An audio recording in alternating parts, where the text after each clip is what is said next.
It deals with the word include or inclusio exclusio. It's dealing with include. And it also relates to the word birth on the birthing certificates and the actual meanings of this word. And the word exclude or include, these both words, are used in a term called doublespeak quite often. The word include is also used on a bill to include what is on the bill, which means in a legal sense what is included excludes all others. So when they're using this word include, it's being used in a legal sense, and you have to be very careful with it. Politicians love using it, and so does the mainstream media, because when they say something and then including something, what is included excludes all others in a legal sense. So in this video, Rowan is going to point out a couple of little things in relation to the meaning of birth and the meanings, their official meanings of what the word birth means, what it includes. So I'll leave you with this. It's only a short video, but it's really interesting, and it's good to hear Rowan's still fine and free. Take a look at this video. Thank you. Hi everyone, welcome back to the Justinian Deception channel. Just a little bit more research that I wanted to sort of throw your way. All this stuff I'm about to show you it's irrelevant, but it's kind of how they're doing it. They're not even following their own laws when they do this stuff. This is sort of the best path that I can find in what they're doing. When in 2014, when Rom and I found the Dog Latin, the all capitals, it killed the system. There's not, like, everything we're about to show you, we can then say is criminal. So, but I just wanted to show you what they should be doing within their own system, and they're not even doing this, but it's as close as I can get to showing you what I guess their legal presumptions are and how they're justifying what they are doing to us. So why you are dead. So I'm going to start at the top as far as I can go. So this is the United Nations, and they call it United Nations because it sounds a lot better than Vatican Consolidated Slave Holdings. That's the Roman Caesar's wreath there, Rome, so the Vatican is Rome. This is running the world, and it's doing it by trusts. The trusts are obviously all counterfeit, so all the documents I'm about to tell you about or talk about are counterfeit, and you can't use them for anything other than operating illegally in this system. Calling it the United Nations is like going to an Apple store and buying a bag of apples. It's a private company. It's nothing to do with what it's called. All the people there are appointed, they're not elected, and they're all there to run CITES Trust, International CITES Trust. Now CITES just means location. So I'll show you how this ties in with you and how you ended up with a contract with the Vatican, albeit a counterfeit one. This is the Trust Hague Convention Act 1991. So put into the Commonwealth of Australia via the company called Australia. You can see the logo there, the all capitals Australia, and the rat and the chook. So this act, Chapter 1, Article 1. So this is just all the laws on trust. So the first thing you should be asking yourself is why the United Nations has a trust law in the Commonwealth of Australia, and why are they recognising them? You know, this could be done individually between each country via treaties, but they're doing it this way. So this is how you ended up with your contract. It's a bit wordy, so I'll try and get through it for you.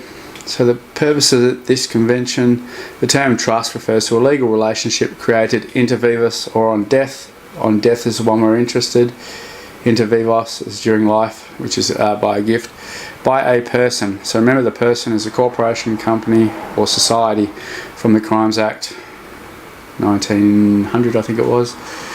The settlor. So the settlor is the one who settles all the debt. So what happens is when someone becomes your trustee, they become the settlor when you're dead. That's the trustee. When you die, becomes your executor. That's the difference. An executor is the trustee of a dead estate. So when the assets have been placed under the control of a trustee for the benefit of a beneficiary, that's the only place you'll see beneficiary. Don't talk about us as coming back as beneficiaries much. I guess they never expected us to. So the trust has the following characteristics, and these are just all normal trust stuff. That it's trustee it's not part of their estate. The title is in the name of the trustee, so this is the corporate name that they put on your birth certificate of another person. So the other person is actually you under the surname. So when you're under the Christian name or the Christian trademark, whatever they've done, you're the beneficiary. When you come back as trustee for yourself or trustee of a trustee of your own estate, you come back as another person. So they've got to put you back in there somehow. That's what they've done there. The trustee has the power, the duty and respect which he or she is accountable. So this is how they make you liable when you're trustee to all their laws, all their terms and conditions. These aren't de jure laws. They're all just terms and conditions that you've agreed to be trustee of your own estate. Now, if you have a look at the bottom there, this is a really important bit. The reservation by the settlor of certain rights and powers, and the fact the trustee may himself have rights as a beneficiary. They're telling you right there that you have the right to be a beneficiary, but you're not being, because you're being the trustee of yourself. And I said it's not necessarily inconsistent with the existence of a trust. It's not inconsistent with the existence, but it means you cannot be the beneficiary if you are being the trustee at the same time. So you're either going to get the benefit or you're going to be paying the benefit to someone else, because you can't be both in trust law. That just cannot exist. And that's being a beneficiary of your estate means you get the money. If you're a trustee, you've got to pay the money. You cannot be two people in one trust. That just defeats the whole purpose of a trust existing. So you're a trustee of your own estate in a little company that involves the police. It involves a bunch of other ranked trustees. So that goes from the Queen all the way down to the police to you. So if you're the beneficiary, all those people look after you. If you're the trustee, you've got to look after not only your own estate, but you've got to look after all those people above you in that trustee rank, that military. That's what the military is for, is to take care of these trusts, to make sure your estate that you own is not taken from you, but because you put yourself back at the bottom rank of all these other trustees. And there's a few sort of arguments going around about, you call yourself the Crown. And I know a few people that are doing it. I don't think it's a great idea, because the Crown is sort of the first trustee.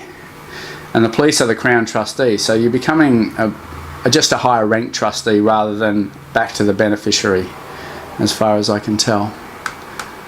So what happened?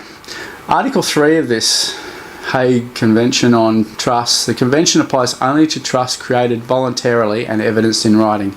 So the evidence in writing is a form of information in New South Wales. In Queensland, it's the certificate of birth, not the birth certificate. It's whatever your parents filled in your jurisdiction. So there'll be a long form, I think, in America. That's the form that creates the evidence of the trust. Now, your parents are actually the trustors, and the Registrar General becomes the trustee. So your parents trusted the Registrar General to look after your estate, which was really a big mistake, because they're not trustworthy at all. They don't put trustor on the paperwork, they put informant. Google informant, it comes up with prison snitch, rat fink, all these things, because basically your parents sold you out. So there is a trust there, there should be a trust there should be an estate there, and they want to keep the estate. So why the Registrar General would volunteer, because she volunteered, because there's no requirement in the Birth, Deaths and Marriages Act for her to be a trustee. She's just meant to be the custodian, the registrar of the documents. But your parents fill in the form, and then on mine, she stamped the back of it and said, well, I'm going to be the custodian of this estate and look after it for you, because she knows that she can issue a birth certificate to me, back to me, that will say, I'll be a trustee of her. So the registrar volunteered to be the trustee, then you volunteered to be a trustee of the trustee. Now think about this.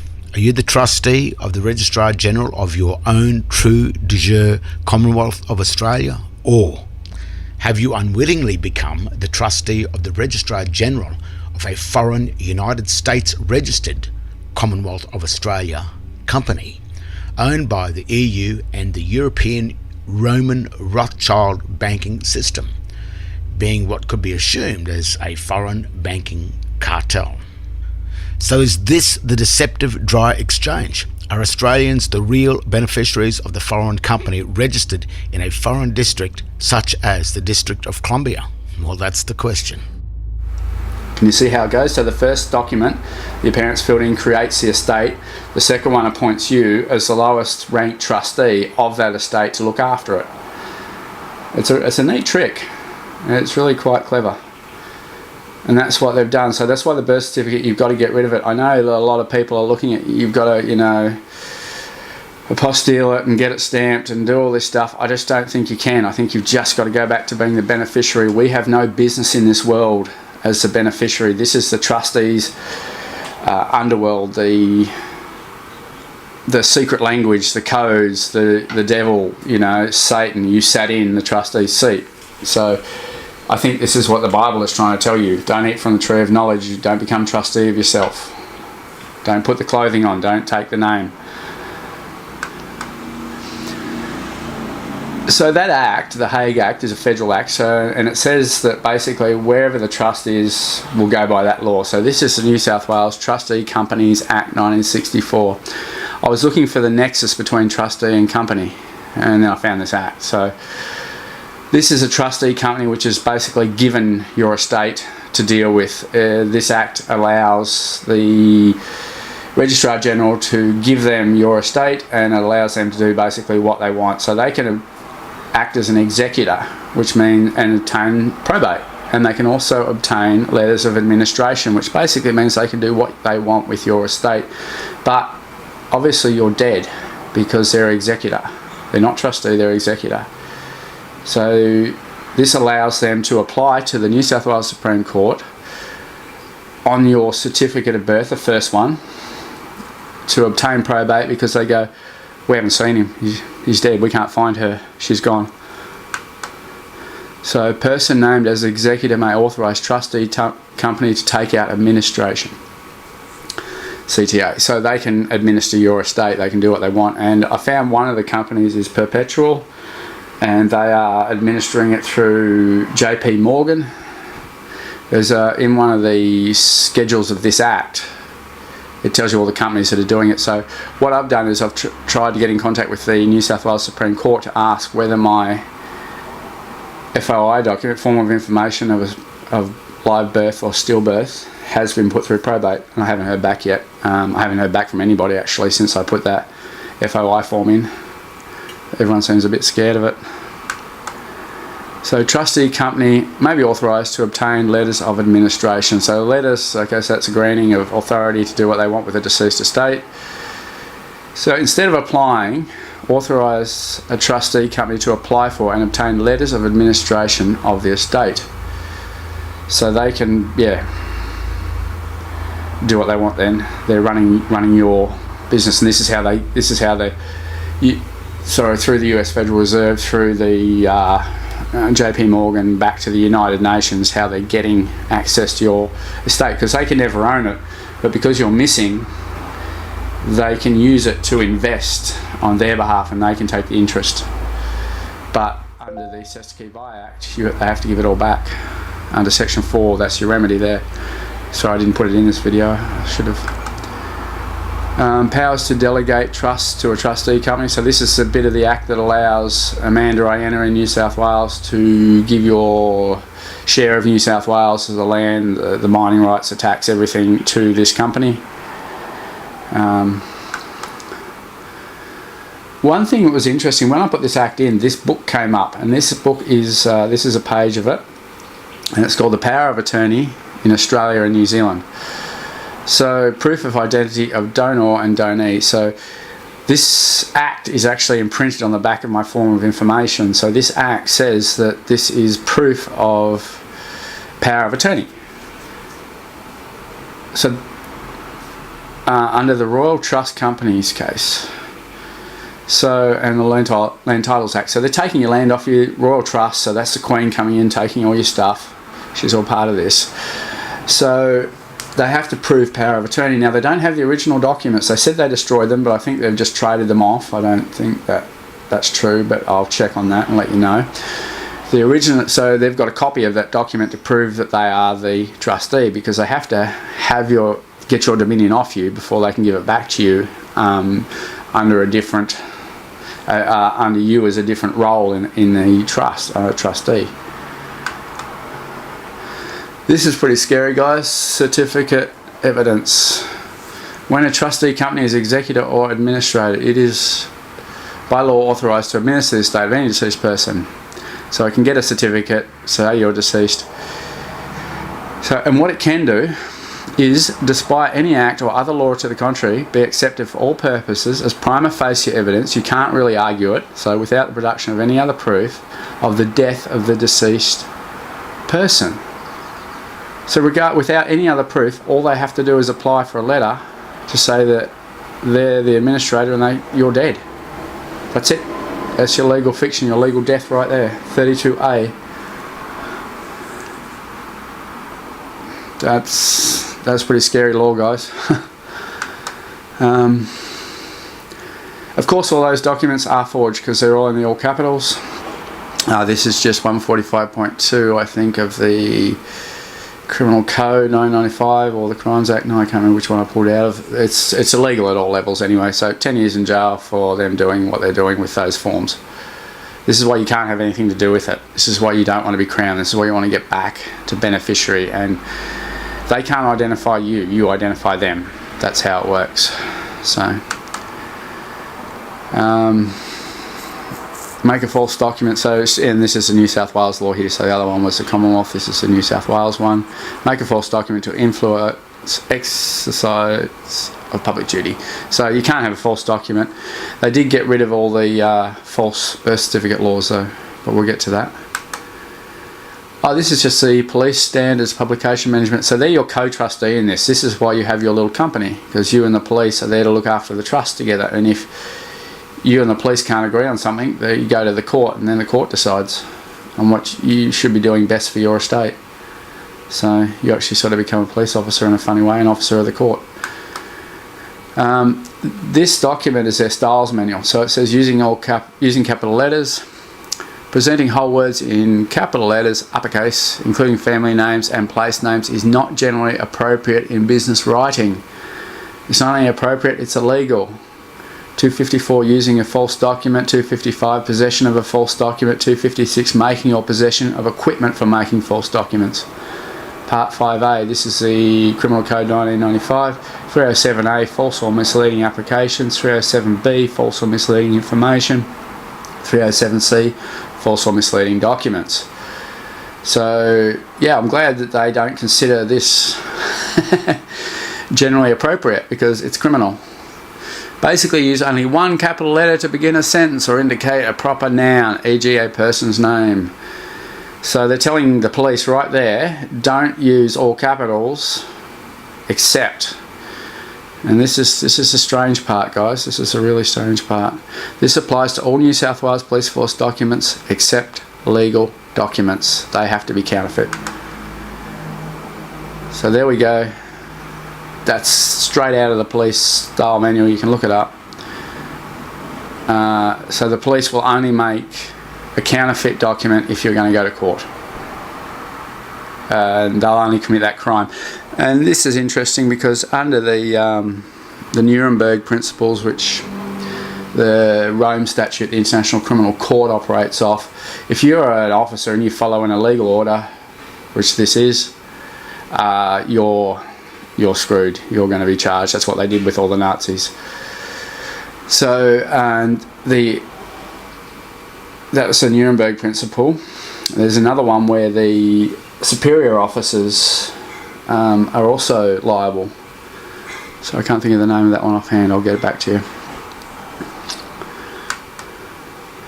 New South Wales Police, corporate branding and policy standards. Well, that corporate, they're a company. They need, they're an equity entity. They need consent from you.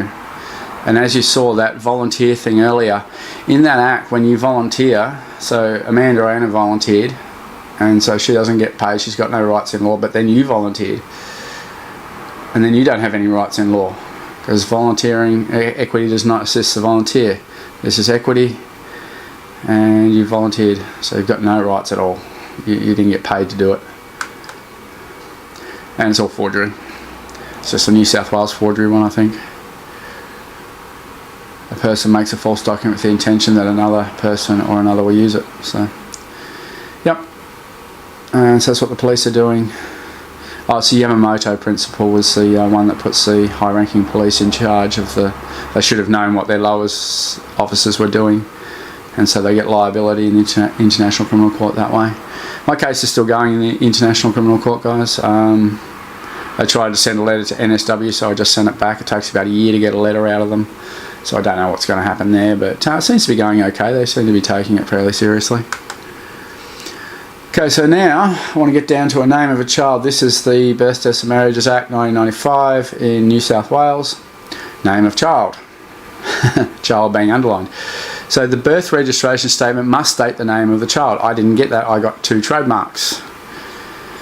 However, the registrar may assign a name to the child if the name stated in the birth registration statement is a prohibited name.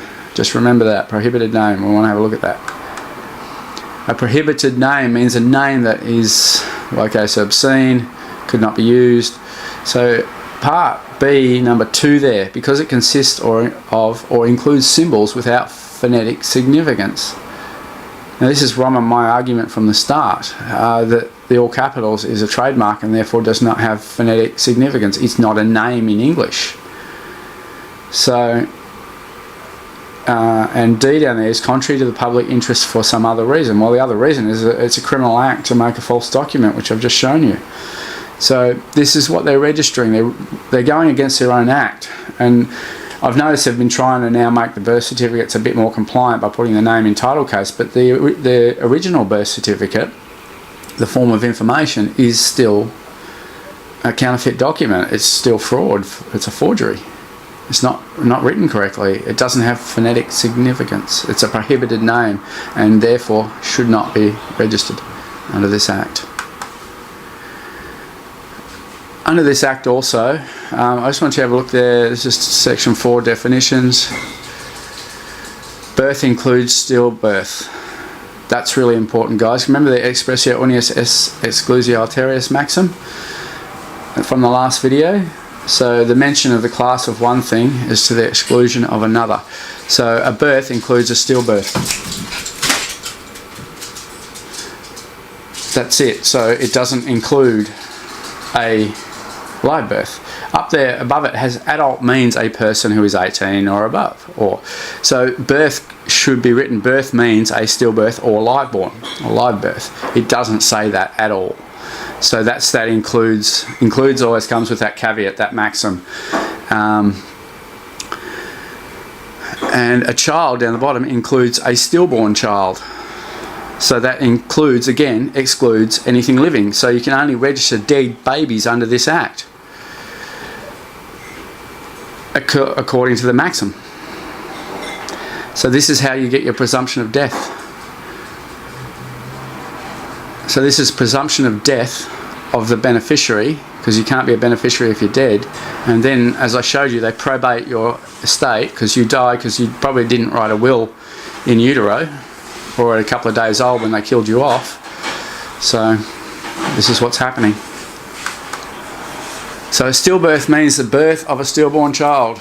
So isn't it interesting that birth includes and stillbirth means? See the difference in the way they write these things? It's really tricky. So stillbirth means the birth of a stillborn child. So everything's telling you this is dead. So a stillborn child means a child that exhibits no signs of respiration. So here's your legal fiction that you're dead. So, you know, that's it right there. And you can only register under the Act. You can only register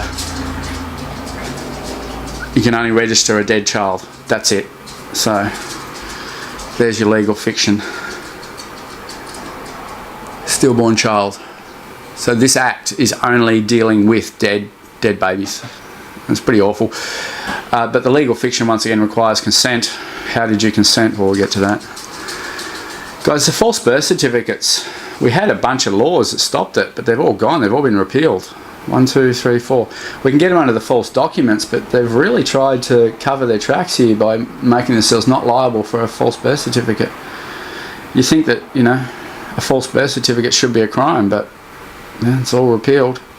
And it was even taken out of recently. It was taken out of the Federal Act. The Criminal Code 1995 has removed anything to do, because I pointed it out to the police. I said, look, here's the Act, here's the crime, here's the birth certificate.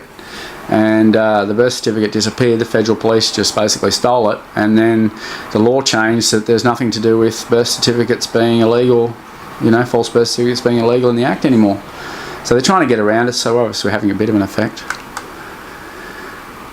Just a maxim from Black's Law: an error that's not resisted is approved. So you've got to be across all this stuff, guys. Sorry for the capital A there, didn't know how that happened.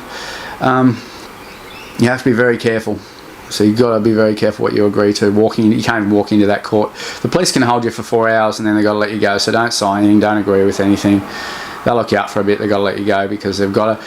The police's job is to get you to consent to the contract. That's it. And you've got the right to consent, and you've got the right not to consent, and I'll show you how that works right here. This is the last slide, and I'll leave you with this one.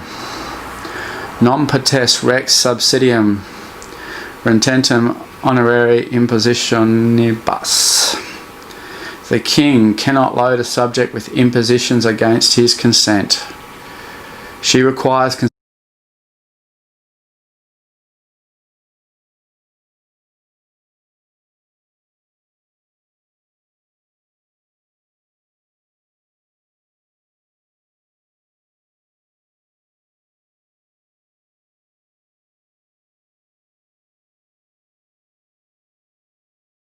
You go, because they've got to... The police's job is to get you to consent to the contract. That's it. And you've got the right to consent, and you've got the right not to consent, and I'll show you how that works right here. This is the last slide, and I'll leave you with this one. Non potest rex subsidium rententem honorari impositionibus.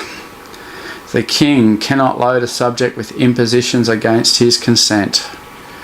She requires consent. So what they've done is created this consent system that's so complicated you'll never work out, one, how you ended up consenting, and two, how you undo your consent once you've done it. It's a presumption of death. It's the use of this demonic, you know, as Rom said, bullshit Babylon language. It's everything tacit consent. It's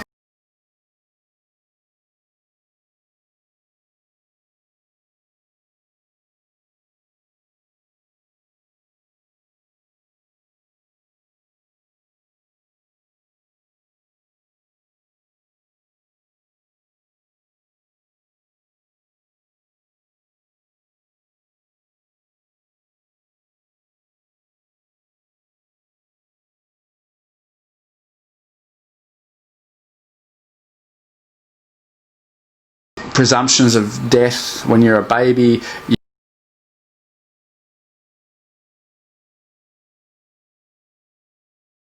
That these people do. Volume 7, page 1667.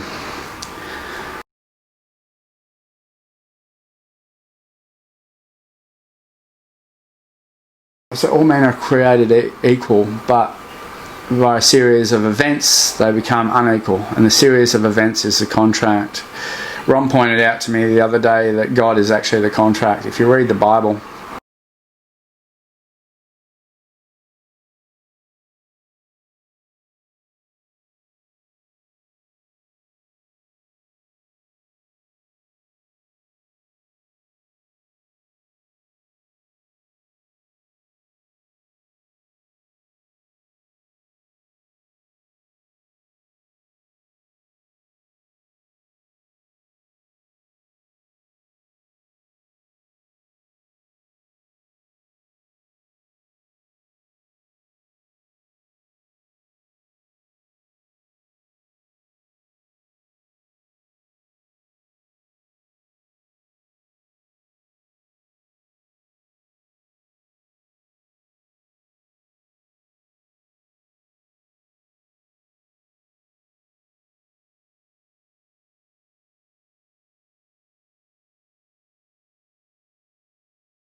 equal, but by a series of events they become unequal, and the series of events is the contract. Ron pointed out to me the other day that God is actually the contract. If you read the Bible and you replace the word God with contract, oh my God, it's my contract. What happens in there is it changes everything. You really start to see how the whole Bible system works. So anyway, guys, that's how they're doing it. It's all run through the Bar Association or on the police using their own styles manuals that they shouldn't be using and giving illegal orders. And they're creating these false documents only when they're going to court. But it's not a court, it's just an arbitral tribunal because it requires your consent. These are the King's or the Queen's courts. So therefore, they need consent. So it's just a really neat trick they've got of getting your consent. Hope you enjoyed the video. And I'll talk to you in the next one. Cheers.